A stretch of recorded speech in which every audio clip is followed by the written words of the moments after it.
নমস্কার বন্ধুরা, Kokkalis matters চ্যানেলে আপনাদের সকলকে স্বাগত। রাহিয়া রাই দেখুন সিঁড়ি থেকে নামছে, আর ওরা আবার সেই কুর্তিটাই পরেছে, কারণ এটা ওদের খুব প্রিয়, যেহেতু ওদের মণিমা দিয়েছে। আর আজকে আমরা যাচ্ছি একটা স্পেশাল দিনে, স্পেশাল জায়গায়।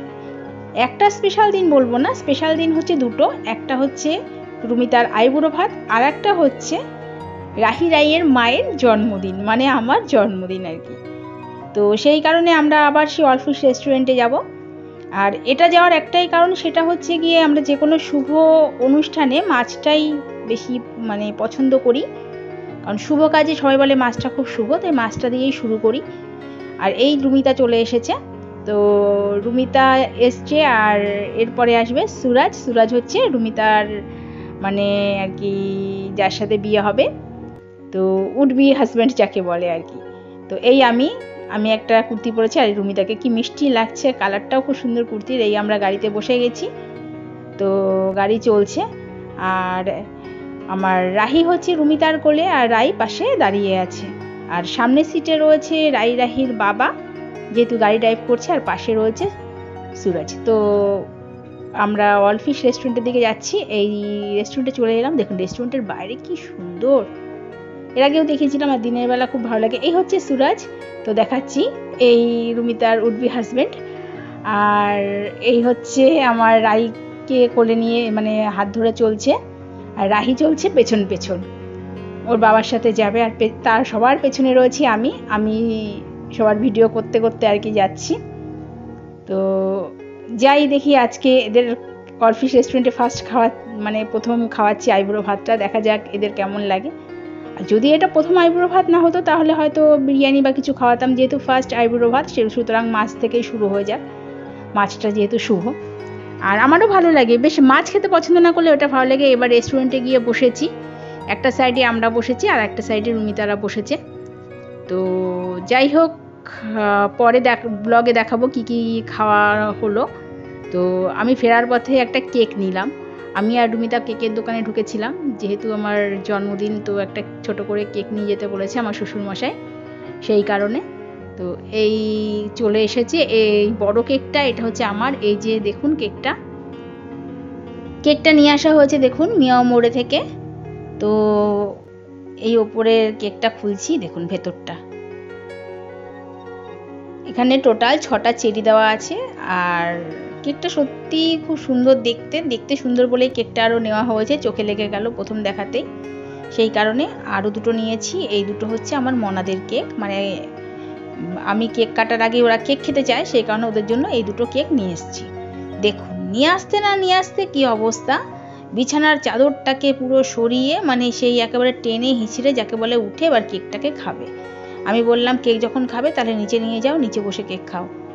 তো ওরা মাটিতে বসেই, এখন মেঝেতে বসেই কেকগুলো খাচ্ছে। এবার ওদের দুটো চামচ এনে দিতে হবে, কিছুতেই ওদের তর সইছে না যাকে বলে, ওরা চামচের জন্য ওয়েট করতে পারছে না, কেক খাবে বলে। তো দুটো চামচ এনে দিই, দেখি চামচ দিয়ে খেতে থাক। আর দেখুন হাত দিয়ে ভেঙে ভেঙে আমার রাই কিভাবে খাচ্ছে, দেখেছেন? পায়ের জুতোটা পর্যন্ত খোলেনি, এক জায়গা থেকে ঘুরে এসে যে জুতোটা খুলতে হয় সেটা জানে ঠিকই, কিন্তু কেকের খাওয়ার এত হয়ে গেছে এদের, যে কেকটাকে কিছুতে নিজের কাছ থেকে কাজ ছাড়া করবে না বলে আগে খেয়ে নিল, তারপরে জুতো খুলবে, এরকম ব্যাপার।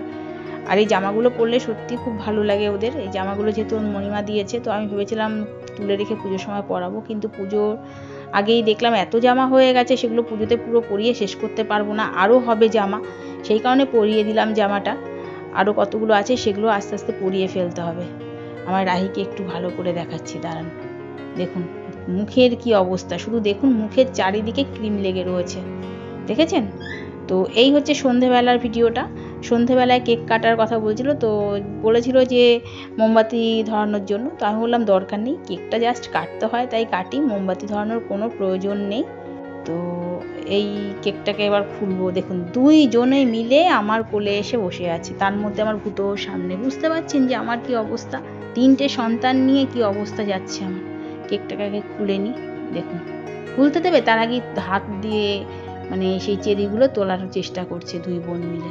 এইবার কি করব, আমার জন্মদিন যাই হোক, ওদের একসঙ্গেই কাটি আগে। তো আমি একটুখানি ধরে তারপরে এদের হাতটা ধরে নিলাম, যাতে সবাই মিলে একসঙ্গে কাটতে পারি কেকটা। আসলে মা তো আমি বলে না, যে কোনো মাই, সন্তানই যেন তার জীবনের সব কিছু। আর একবার মা হয়ে গেলে না পৃথিবীর সব কিছু মনে হয় ভুলে গিয়ে ওই সন্তানের মুখের দিকে তাকিয়েই বসে থাকতে হয়, এরকম অবস্থা।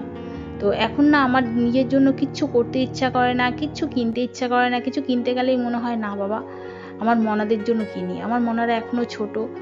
আর সবাই এত দিচ্ছে, প্রায় 10 সেটের ওপরে জামা কাপড় হয়ে গেছে। ভাবতে পারছেন এক একজনের 10 সেট করে, মানে 20 সেট জামা কাপড় পুজোতে অলরেডি পেয়ে গেছে। জুতো পেয়েছে, তার মধ্যে ধরুন ব্যাগ তো দেখালাম, দীঘা থেকে নিয়ে এসেছি, প্রচুর কসমেটিক্স। তবুও মনে হয় কি আমার মেয়েদের মনে হয় কম পড়ে। যখনই একটা করে জামা পরে তখন মনে হয় একটা জামা নিয়ে আসি। তার মধ্যে কেকটা কাটা হয়ে গেছে, ওর কাকাই আবার আমাকে একটু খাইয়ে দিল।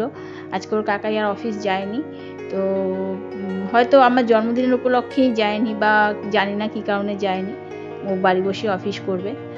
আর এই যে কেকটা খাওয়া হচ্ছে, আমি আমার ভাইকে দিলাম একটু করে, যে ভাই তুমি খাও। তো ভাই হাতে এখনো নেয়নি। এবার ও দেখুন আমার মনাদের, দেখেছেন মনারা ওর কাছ থেকে সেই চকলেটগুলো খাচ্ছে, কেকের চকলেটগুলো। আমিও একটু একটু করে খাইয়ে দিই ওদের। আর কি, ওরা কিছুতেই কেক খেতে, মানে ওইটা খেতেই ব্যস্ত, কেক খাবে না, চকলেটগুলো তুলে তুলে খাবে। আমি আবার একটু একটু করে দুজনের মুখে তুলে দিলাম। আর এবার কেকটাকে কাটবো। দেখুন তো সামনে এসে দাঁড়িয়ে আছে, আমার রাইয়ের অবস্থা দেখুন। আমি আবার ভাইকে এক টুকরো দিলাম, বললাম ভাই তুমি একটু খাও, আর তোমার দাদা একটু খা, তারপরে তোমার দাদা একটু খেয়ে নিক। হ্যাঁ, এবার এইভাবেই মানে কেকটাকে কাটা শেষ হলো। পরে পিস পিস করে কেটে সবাইকে আর কি দেবো। তো ভাই বললো কেকটা দাও, তুলে নাও, নিয়ে যাই। এবার এই যে তুলে নিয়ে গেল, দেখুন নেই। আমি বললাম কেক নেই। আর দেখেছেন ইস কি অবস্থা, আমার রাহির মুখটা দেখুন কি অবস্থা। কাকাই নিয়ে গেছে সেটা দেখাচ্ছে, ওর কাকাই তুলে নিয়ে গেছে সেটাও দেখিয়ে দিল, কেন নিয়ে গেছে, নিয়ে আসবে। মানে এখন বড় হচ্ছে তো আস্তে আস্তে সব বুঝতে শিখছে। যাই হোক, আজ তবে এই পর্যন্তই রাখছি, এরপরে নিয়ে আসছি নতুন কোনো ভিডিও। নমস্কার।